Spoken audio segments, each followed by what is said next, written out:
Roman Empire. As they traveled, they built palaces and moved populations far from their homeland. Anakinak's power was absolute. Wherever he went, he was offered gifts and was praised. And these are the Andes Mountains in which the Inca lived. And these soldiers get smaller because we wanted it to look as real as possible. And in real life, an object looks smaller the further away it is.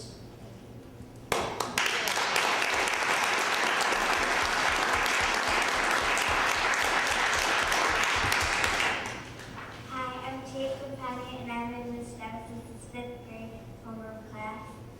This is my model of Inca herders and their llamas. Llamas were used because the Incas did not have the invention of the wheel, and even if they were, the llamas were like the only animal that they had who could move it, and they could not move a cart bigger than a wheelbarrow. Llamas are related, are distant cousins to camels, but they do not have the strength of camels, so they cannot carry an adult human. Llamas, however, were used to carry tribute all over the empire. Llamas were kept in paddocks, which was like a little shelter, so that way they were kept safe. Thank you.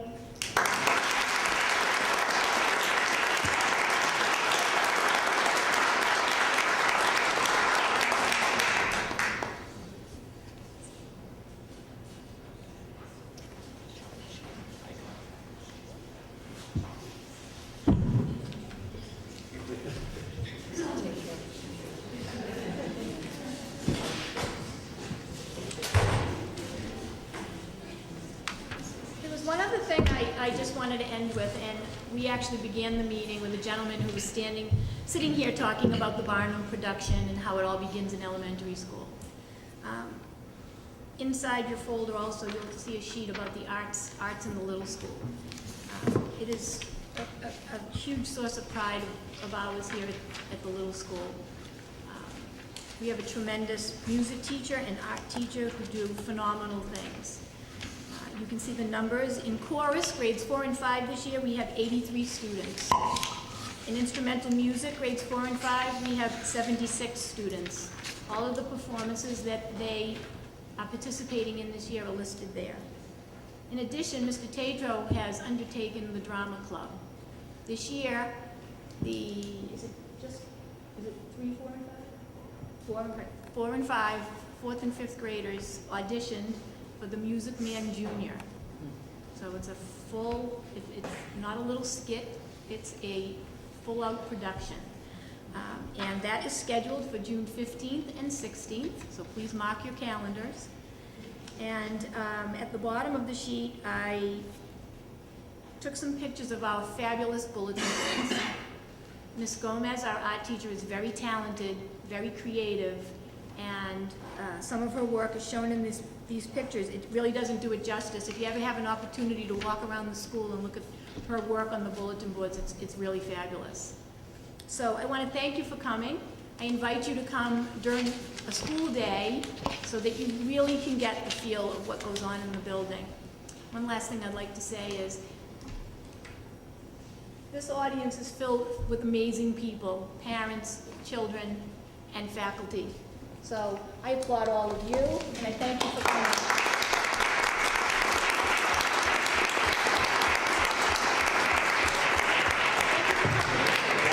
I want to thank you, Chris, and I'll let if any of them ever want to speak, but the kids were incredibly impressive to be able to get up there with a microphone and just talk to their, in their own home. That was really impressive, and they had good facts about their project, so that was excellent. And I know many of us have had, at least Jerry and I had children go through this school. In fact, my daughter came here the first year that it reopened, so she was here after it reopened through the 5th grade. And the experiences of my children here were excellent, and I'm sure that continues. So thanks for having us. Any other school committee members? Any comments? No, I'd echo what Mel said. My daughter went here. She's graduating this year. And, she had a tremendous experience here with Mr. Lacis and the entire faculty and staff there. And, really grateful for that. Well, thank you, we appreciate that. The one thing I will add too is, a lot of the faculty that was here, I don't want to make you feel old, but that was here when my daughter started here a long time ago, is still here, and I think that's a tribute to the system, to the school, and to the administration, and to the faculty, and the community as a whole. And I think that kind of, you're always going to have turnover, but that kind of consistency over the years is able to maintain a great school and keep the kids learning at a really high level, and it's much appreciated. Kathy, you want to? I would just like to thank Christine Molly. She's done an outstanding job in her first year as the principal of the middle school.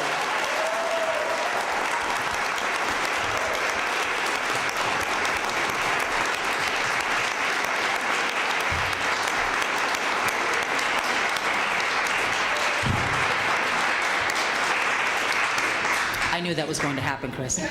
And I know it will only continue to get better and better every day. So thanks for all you do, because it's the leadership that you help to provide to the staff that help them do their job with the students. So again, thank you. And thank you to parents as well. I do want to add one more thing. I think Bill Cease was pretty much here. I think we may have had an interim for the first year, but I think Bill came in, and Bill was here for, what, 13 years or 11? A long time. 15 years, I 15 believe. years. 15 years. So we're hoping, Chris, that you'll be here the next 15. So that consistency is very important, as I said. So Thank you. It sounds like, Christine, that either these are all your family or they really like you. I do have a large family. Thanks again. Thank Appreciate you, it. thank you for coming. Thanks. Next, we're going to move into our more boring routine business here. We have an update from the superintendent. I don't think there's much of an update on the MSBA and the Secondary School Building Committee. There's nothing new to report since the last school committee meeting. We do have a secondary school building committee meeting on Tuesday, tomorrow night, beginning at 6:30 p.m. in the North Reading Middle School Library. Nothing else, Richard? No. Fiscal year 12 budget, Carl, anything else to say Very tonight? little to report. You know, we distributed the budget booklets 2 weeks ago tonight. We're awaiting the next finance planning team meeting where we hope to receive a new revenue update, because it'll be that revenue update which will really start to drive the rest of our process. As the committee knows, we have budget forums scheduled for April 11th. We hope the public will join us on that date. But at this point, we're awaiting the next step by the town in terms of what their available revenues will be. We will know that next week. And we still won't know any more for a while in terms of the circuit breaker, correct? That's correct. You know, in many ways, the new town meeting date in June assists us, because the budget that we distributed 2 weeks ago is a much better budget than we've had in several years, because there's less unknowns. You know, when you're building a budget 9 months or so prior to it beginning, there are so many unknowns. So the numbers you see in front of you are solid, but it's important to note what you've just said, Mr. Webster, that being that we have a huge potential upturn or upswing with circuit breaker depending on the House and Senate, and that's our next big benchmark. Any questions, comments on them? We also have a March 31st budget workshop, which I know wasn't on the future meeting, so that will be, hopefully we'll have things pretty much in shape after that meeting. Questions? I just wanted to say, Carl, I was really impressed with which I wasn't here at our last meeting, which I was really sad to have the flu and not be able to hear your budget report. So, but I'm very impressed with it, and it was just the nicest booklet I've ever gotten. It was very good. So thank you. The detail is it was presented well, and I could understand it, so I appreciate it. Thank you. It's a community effort. Awesome. Next, I asked Kathy to put on the agenda tonight our goals, that we had set last year, so we could review progress and also to look at what things might be falling behind on. I'm going to involve each member of the committee, which is working on each of these areas. But I reviewed them, and overall, I think we're making really good progress. There are a few areas I think we are a little bit behind on, and we can touch on that. But I guess first on policy, We have the subcommittee, which consists of Cliff and Michael and Kathy. I know we have, we've done the new bullying policy, correct? Anti-bullying policy. What are some other things we have in the hopper right now, or have we started the, Laundry list you cannot believe. oh really, a good laundry list? Wednesday, we're going to go through all of the A's and the B's. And then let's see, we have, in addition to that, there's a new concussion Oh, right, concussion policy. policy. There's Yeah. admittance of children who have been involved in charter schools. Right. There's another one too. Building committee. Oh, the building committee we have to review also, make, Building committee. right. There's another one that's loose. Sponsorships, Yeah. and we haven't received this recommended revision, but FMLA, we're going to be taking a look at that Oh, policy as well. Right. Family Medical Leave Act. We have about 6 or so different, 7 different things we're looking at. It's a lot. And when you say A and B, that's the All periodic of- review all of the A, existing, all of B. that's a lot. Right. Great. Yes. We had a few challenges with cancellations due to weather. Right. So, but we have an aggressive agenda for March 2nd. So I think we'll be there for 5 hours. But I think we're ahead of the game because we are doing the review of the policy manual.